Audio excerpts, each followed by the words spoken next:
మన హృదయంలో నిలుపుకొని ప్రతి ఒక్కటి ముందుకు తీసుకెళ్ళి మనం సంకల్పంతో సాధిస్తేనే ఆయనకు నిజమైన నివాళులు అర్పించడం అని చెప్పి నా ఒక అభిప్రాయం.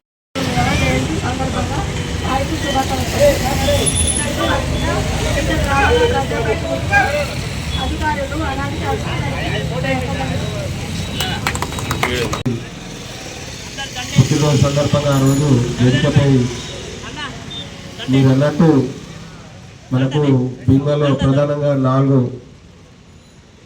ఇంపార్టెంట్ స్టాచ్యూలు ఉన్నాయి. వాటికి బ్యూటిఫికేషన్ కొరకు 1,50,00,000 శాంక్షన్ చేయడం జరిగింది. అంబేద్కర్ చౌరస్తా, అంబేద్కర్ విగ్రహం దగ్గర జ్యోతిరావు పూలే, జగజ్జీవన్ రావు, అదేవిధంగా సుభాష్ స్టాచ్యూ, ఈ 4 విగ్రహాలకు 1,50,00,000 శాంక్షన్ చేయడం జరిగింది. మనము రాబోయే మళ్ళీ జయంతి రోజు వరకు ఇవన్నీ కంప్లీట్ చేసుకొని మంచి సుందరంగా తీర్చిదిద్దుకునే కార్యక్రమం చేపడదామని చెప్పేసి తెలియజేసుకుంటూ ఈ అవకాశం ఇచ్చినటువంటి కమిటీ సభ్యులకు పేరు పేరున ధన్యవాదాలు చెప్తున్నాం. భీమ్గల్ నడిబొడ్డున ఏర్పాటు చేసుకున్నటువంటి పూలే విగ్రహం వద్ద ఎస్సీ, ఎస్టీ, బీసీ, మైనార్టీ, వివిధ ప్రజా సంఘాల నాయకులు, మహిళలు పెద్ద సంఖ్యలో పాల్గొని పూలే 199వ జయంతిని ఘనంగా నిర్వహించుకోవడం జరుగుతుంది. ఇక్కడ భీమ్గల్ నడిబొడ్డున ఈ రోజుకి 15 సంవత్సరాలు గడిచింది విగ్రహాన్ని స్థాపించుకొని. కాబట్టి ఆ సందర్భంగా అద్భుతంగా అన్నదాన కార్యక్రమాన్ని కూడా అందరి భాగస్వామ్యంతో ఏర్పాటు చేసుకోవటం భీమ్గల్ చైతన్యానికే తలమానికం, మచ్చతునిక అని చెప్పి తెలియజేస్తూ ఉన్నాం. ప్రభుత్వం కూడా ఇవాళ అన్ని గ్రామ పంచాయతీల్లో, మండల కేంద్రాల్లో అద్భుతంగా నిర్వహించాలని చెప్పి ఆదేశాలు ఇవ్వటం కూడా అభినందనీయం. ఇట్లాంటి కార్యక్రమాల ద్వారా ఎస్సీ, ఎస్టీ, బీసీ, మైనార్టీలు చైతన్యమయ్యి సామాజిక, ఆర్థిక, రాజకీయ, సాంస్కృతిక రంగాల్లో అభివృద్ధి కావడానికి, ఇంకా అద్వితీయంగా స్పందించడానికి ఒక అవకాశంగా ఏర్పడుతుందని చెప్పి భావిస్తూ ఉన్నాం.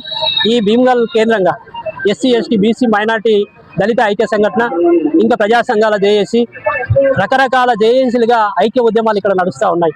ఈ అన్ని ఉద్యమాలు కూడా ప్రజల్ని సామాజిక, రాజకీయంగా చైతన్యపరిచి ఆర్థికంగా ఎదిగి స్వయం సమృద్ధి పొందడం కోసం అని చెప్పి తెలియజేస్తూ ఇట్లాంటి అద్వితీయ కార్యక్రమంలో పాల్గొన్నటువంటి భీమ్గల్ పట్టణ ప్రజలకి, భీమ్గల్ ప్రాంతవాసులందరికీ కూడా ఆహ్వాన కమిటీ, ఉత్సవ నిర్వహణ కమిటీ పక్షాన జై భీమ్, జై పూలే తెలియజేస్తా ఉన్నా. మరి కుల మతాలకు అతీతంగా మరి ఘనంగా పూలే 199వ జయంతి ఉత్సవాలు ఘనంగా నిర్వహించడం జరిగింది. మరి బడుగు బలహీన వర్గాలు మరి ఏ రోజైతే విద్యను అభ్యసిస్తాయో విద్య ద్వారానే ఏదైనా సాధించవచ్చు అని మన దేశానికి ఒక పిలుపునిచ్చినటువంటి పూలే గారు మరి వారి యొక్క జయంతి ఉత్సవాలు కూడా ఇంత ఘనంగా జరగడం గొప్ప విషయము. మరి ఇలాంటి వ్యక్తులను మనం ఘనంగా సన్మానించుకొని ఘనంగా నిర్వహించుకోవడం ద్వారా మరి ఈ సమాజానికి తను చేసినటువంటి సేవలు తెలుస్తాయి. మరి ముఖ్యంగా మహిళలకు తను నిర్మించినటువంటి పాఠశాలలు ద్వారా మరి మహిళలు ఎంతో మంది మరి ఉన్నత అభ్యసించి మరి వారు చదువుకోవడానికి గల కారకులైనటువంటి జ్యోతిరావు పూలే మరి వాళ్ళ సతీమణి కృషి వల్లనే ఈరోజు మహిళలకు మరి విద్యా హక్కుని స్వేచ్ఛగా వాళ్ళు ఉపయోగించుకుంటున్నారంటే మరి పూలే పుణ్యమే. మరి ఈరోజు భీమ్గల్ పట్టణం నందు మహాత్మా జ్యోతిరావు పూలే గారి 199వ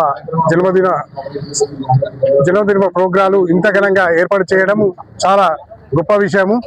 ఎందుకంటే ఈ భారతదేశంలో ఎవరికి కూడా చదువుకునే అవకాశం లేకుండే, కానీ జ్యోతిరావు పూలే గారే ఈ దేశంలో చదువుకోవాలి, చదువుంటేనే మన ప్రజలు బాగుపడతారని చెప్పి మొట్టమొదటిగా తన భార్యకు చదువు చెప్పి ఒక ఉపాధ్యాయులుగా తయారు చేసి తన ఇంటి వద్దనే మిగతా మహిళలకు కూడా చదువు చెప్పించినటువంటి మహానుభావుడు ఆయన. తన కళలతో ఈ భారతదేశం అభివృద్ధి చెందుతుందని ఏ విధంగా అనుకున్నాడో ఆ విధంగా మనం అందరం కూడా తన ఆశయాలను సాధించి ఈ ఇట్టి ప్రోగ్రాం ఏ విధంగా అయితే విజయవంతం చేసినామో తన ఆశయ సాధనలో కూడా మనం అందరం కలిసి రావాలని కోరుకుంటున్నాను. మహనీయుల దగ్గర ఆయనకు గొప్పగా మేము ఇక్కడ భోజనాలు ఏర్పాటు చేయడం జరిగింది. కావున భీమ్గల్ మండల్ కానీ పట్టణ ప్రజలు కానీ ఈరోజు ఇక్కడికి వచ్చి జయంతి జరుపుకోవడం చాలా అంటే నిజంగా నేను ఒక 15 సంవత్సరాల నుంచి చూస్తున్నా. ఇంత గొప్పగా మహాత్మా జ్యోతిరావు పూలే జయంతి జరుపుకోవడం ఇదే మొట్టమొదటిసారిగా చూస్తున్నా. అదేవిధంగా మా మున్సిపల్ శాఖ నుండి ఈ మహాత్మా జ్యోతిరావు పూలే దగ్గర కానీ, అంబేద్కర్ దగ్గర కానీ, మరియు బాబు జగజీవన్ రామ్ దగ్గర కానీ, సుభాష్ దగ్గర కానీ బ్యూటిఫికేషన్ కోసం మా పాల్కొండ నియోజకవర్గం ఇన్ఛార్జి అయిన సునీల్ అన్న గారు 1,50,00,000 నుంచి 3 కోట్ల వరకు బ్యూటిఫికేషన్ కోసం ఈ ఫండ్స్ రిలీజ్ చేయడం జరిగింది. వచ్చే జయంతి సందర్భంగా వచ్చే జయంతి లోపు ఈ కార్యక్రమాలు జరుగుతాయని అందరికీ విజ్ఞప్తి చేస్తున్నారు. బలహీన వర్గాల ఆశాజ్యోతి అయినటువంటి మహాత్మా జ్యోతిరావు బాపులే జయంతి ఈరోజు భీమ్గల్ పట్టణంలోని ముచ్కూరు చౌరస్తా వద్ద గల ఏర్పాటు చేయడం జరిగింది. ఈ కార్యక్రమానికి భీమ్గల్ పట్టణంతో పాటు మండలంలోని వివిధ గ్రామాల నుంచి పార్టీలకు అతీతంగా అందరూ హాజరు కావడం జరిగింది. ఎస్సీ, ఎస్టీ, మైనారిటీ, బీసీ సంఘాల వారు కూడా హాజరై పూలే గారి జయంతి కార్యక్రమాన్ని విజయవంతంగా నిర్వహించుకోవడం జరిగింది. ముందుగా ఏంటంటే ఆయన చేసిన త్యాగాలు మరవలేనివి. బడుగు బలహీన వర్గాల అభివృద్ధి కోసం, వారి ఆర్థిక అభివృద్ధి కోసం వారిని ఆదుకోవాలనే ఉద్దేశంతో అనేక ఉద్యమాలు నడిపినటువంటి మంచి సంఘ సంస్కర్త మన బాపు జగజీవన్ రావు జ్యోతిరావు బాపులే గారి ఆశయాలను ప్రతి ఒక్కరూ నిర్వహించి ఆయన ఆశయాలకు అనుగుణంగా సమాజాభివృద్ధి కోసం కృషి చేయాలని చెప్పి మా కమిటీ తరఫున నేను విజ్ఞప్తి చేస్తున్నా. రానున్న రోజుల్లో కూడా జ్యోతిరావు బాపులే ఆశయాలకు అనుగుణంగా మేము కార్యక్రమాలు నిర్వహించేందుకు ముందుకెళ్తాం. ఈ కార్యక్రమాలకి అన్ని వర్గాల ప్రజల సహకారం తీసుకొని ముందుకెళ్ళడానికి నిర్ణయం తీసుకున్నాము. గతంలో చదువులేని రోజుల్లో సమాజానికి, దళితులకు చదువు నేర్పించాలా, చదువు వల్లనే ప్రతి ఒక్కరూ అన్ని రంగాల్లో అభివృద్ధి సాధించే అవకాశం ఉందని గమనించి మన మహాత్మా జ్యోతిరావు బాపులే ప్రత్యేక పాఠశాలను కూడా ఏర్పాటు చేసి ఉచితంగా మహిళలకు, దళితులకు విద్యను అందించినటువంటి మహానేత మన జ్యోతిరావు బాపులే. భీమ్గల్ మండల కేంద్రంలో ఈరోజు జయంతి ఉత్సవాలను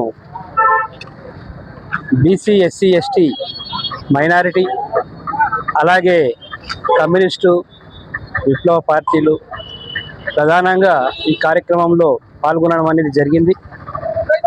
ప్రధానంగా జ్యోతిరావు పూలే గారు ఒక సంఘ సంస్కర్త. ఆయన జీవితాంతం కష్టజీవుల కోసం, పేద ప్రజల కోసం, బడుగు బలహీన వర్గాల కోసం ఆయన కృషి చేసిన నాయకుడు. అదే రకంగా అనేక తన ఆలోచనలను, అలాగే ప్రధానంగా ఈ సమాజానికి పట్టి పీడిస్తున్న దుర్మార్గమైన వాటికి దురాచారాలకు వ్యతిరేకంగా పోరాడిన నాయకుడు జ్యోతిరావు పూలే. అదేవిధంగా ఆయన భార్య కూడా సావిత్రిబాయి పూలే కూడా ఆమె స్త్రీలకు చదువు అవసరము, స్త్రీలకు చదువు కావాలి అని చెప్పి ఎన్ని అగ్రవర్ణాల నుంచి ఎన్ని రకాల అవమానాలు గురైనప్పటికీ తాను సమాజ సేవలో భర్తతో పాటు తను కూడా ఈ సమాజాన్ని బాగుపరచాలి, ఈ సమాజం మారాలి, ఈ సమాజం కష్టజీవులకు రాజ్యాలు రావాలి, ఈ సమాజం అనేది చాలా అవసరం అని చెప్పి భావించి జీవితాంతం త్యాగం చేసిన త్యాగధనులు జ్యోతిరావు పూలే గారు.